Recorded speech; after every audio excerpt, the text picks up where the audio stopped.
नवरात्रि के तीसरे दिन चंद्र घंटा का ध्यान। मस्तक पर है अर्ध चंद्र, मंद मंद मुस्कान। 10 हाथों में अस्त्र शस्त्र, रखे खड़ग संग बांध। घंटे के शब्द से हरती दुष्टों के प्राण। सिंह वाहिनी दुर्गा का चमके स्वर्ण शरीर, करती विपदा शांति, हरे भक्त की पीर। मधुर वाणी को बोलकर सबको देती ज्ञान। जितने देवी देवता सभी करे सम्मान। अपने शांत स्वभाव से करती सबका ध्यान। भवसागर में फंसा हूँ, माँ करो कल्याण। नवरात्रों की माँ कृपा कर दो माँ, जय माँ चंद्र घंटा। नमस्कार दोस्तों, नवरात्रि के तीसरे दिन के अवसर पर आप सभी को बहुत बहुत शुभकामनाएं। आज नवरात्रि के तीसरे दिन माँ दुर्गा के चंद्र घंटा स्वरूप की पूजा की जाती है। माँ दुर्गा का यह स्वरूप परम शांतिदायक और कल्याणकारी है। इनके मस्तक में घंटे के आकार का अर्ध चंद्र मौजूद है। यही कारण है कि माँ के इस स्वरूप को चंद्र घंटा कहा जाता है। चंद्र घंटा रूप में माँ का रंग सुनहरा है और उनकी 10 भुजाएं हैं। देवी चंद्र घंटा ने 9 भुजाओं में एक त्रिशूल, गदा, बाण, धनुष, तलवार, कमल, जाप माला, वर मुद्रा और एक कमंडल धारण किए हुए हैं और 10वें हाथ से वह अपने भक्तों को आशीर्वाद देती हैं। माँ चंद्र घंटा का वाहन सिंह है। आदि शक्ति भवानी अपने भक्तों के प्रति दया और ममता रखते हुए शत्रुओं के प्रति भयानक हो सकती है। माँ चंद्र घंटा के पूजन से भक्तों को मणिपुर चक्र से जागृत होने वाली सिद्धियां स्वतः ही प्राप्त हो जाती हैं तथा सांसारिक कष्टों से मुक्ति मिलती है। हमारे शरीर के 7 चक्रों में तीसरे चक्र को नाभि चक्र अथवा मणिपुर चक्र कहा जाता है। यह चक्र पाचन तंत्र को ठीक रखने के साथ मानसिक और आध्यात्मिक भावनाओं को भी शांत रखता है। आइए अब जानते हैं माँ चंद्र घंटा की कथा। ओम देवी चंद्र घंटाय नमः। सती द्वारा स्वयं को पिता के यज्ञ में भस्म करने के बाद भगवान शिव सांसारिक मामलों से अलग हो गए थे और गहरे ध्यान, अलगाव और तपस्या के लिए पहाड़ों में सेवानिवृत्त हो गए थे। लेकिन सती के पुनर्जन्म में पार्वती द्वारा भगवान शिव को पाने के संकल्प को देखने के बाद शिव भगवान विवाह के लिए सहमत हो गए। विवाह के दिन भगवान शिव एक विचित्र रूप में जुलूस के साथ राजा हिमालय के महल में पहुँचे। उनका पूरा शरीर राख से लिपटा हुआ था। उनकी बारात में भूत, सन्यासी, साधु गण और अघोरी शामिल थे। भगवान शिव और उनके विचित्र विवाह के ऐसे भयंकर जुलूस को देखकर पार्वती जी की माँ और अन्य रिश्तेदार सदमे की स्थिति में आ गए थे।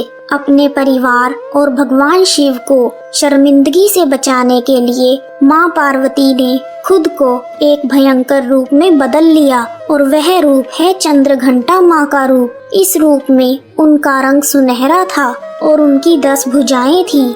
चंद्र घंटा के रूप में माँ पार्वती ने शिव भगवान से प्रार्थना की कि वह एक सुंदर राजकुमार का रूप धारण करें और अपनी शादी के जुलूस को भी बदल दें। इस प्रकार भगवान शिव सुंदर राजकुमार का रूप लेने के लिए राजी हो गए और उन्होंने अपने विवाह के जुलूस को भी बदल दिया।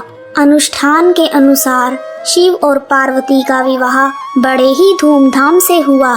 शिव विवाह के दिन को हर साल महाशिवरात्रि के रूप में मनाया जाता है। एक पौराणिक कथा के अनुसार प्राचीन समय में देवताओं और असुरों के बीच लंबे समय तक युद्ध हुआ। उस समय असुरों का स्वामी महिषासुर था और देवराज इंद्र देवताओं के नायक थे। महिषासुर ने देवताओं को पराजित कर स्वर्ग लोक पर अपना आधिपत्य जमा लिया। यह सब देखकर देवतागण परेशान हो गए और इस समस्या से निकलने का उपाय जानने के लिए त्रिदेवों ब्रह्मा, विष्णु और शिव शंकर के पास गए।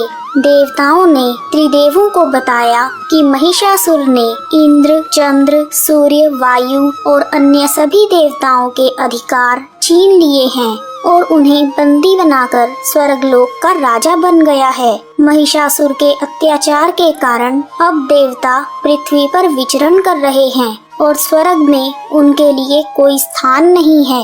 यह सुनकर ब्रह्मा, विष्णु और भगवान शंकर जी को बहुत गुस्सा आया। तीनों देवताओं के गुस्से की कोई सीमा नहीं थी। तीनों के मुख से एक तेज निकला और देवताओं के शरीर से भी तेज निकला।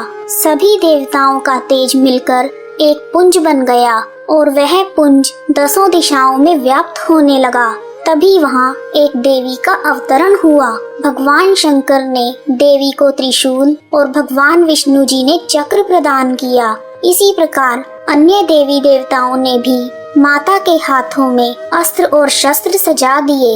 इंद्र ने भी अपना वज्र और ऐरावत हाथी से उतारकर एक घंटा दिया। सूर्य ने अपना तेज और तलवार दिए और हिमालय ने देवी को वाहन के रूप में सिंह दिया। तभी से देवी का नाम चंद्रघंटा पड़ा। सभी अस्त्रों और शस्त्रों से सुशोभित होकर देवी महिषासुर से युद्ध करने के लिए पूरी तरह से तैयार थी। उनके इस भयंकर रूप को देखकर महिषासुर समझ गया कि अब उसका काल आ गया है। महिषासुर ने अपनी सेना को देवी पर हमला करने के लिए कहा। अन्य दैत्य और दानवों के दल भी युद्ध में कूद पड़े। उस भीषण युद्ध में महिषासुर तो मारा ही गया, साथ में अन्य बड़े दैत्यों का भी संहार माता के हाथों से हो गया। इस तरह देवी माँ ने सभी देवताओं को असुरों से मुक्ति दिलाई। माँ चंद्रघंटा की कृपा से भक्तों के सभी पाप, संकट और शारीरिक तथा मानसिक कष्ट दूर हो जाते हैं। शेर पर सवार होकर माँ चंद्रघंटा अपने भक्तों को निडरता का अनुभव कराती हैं।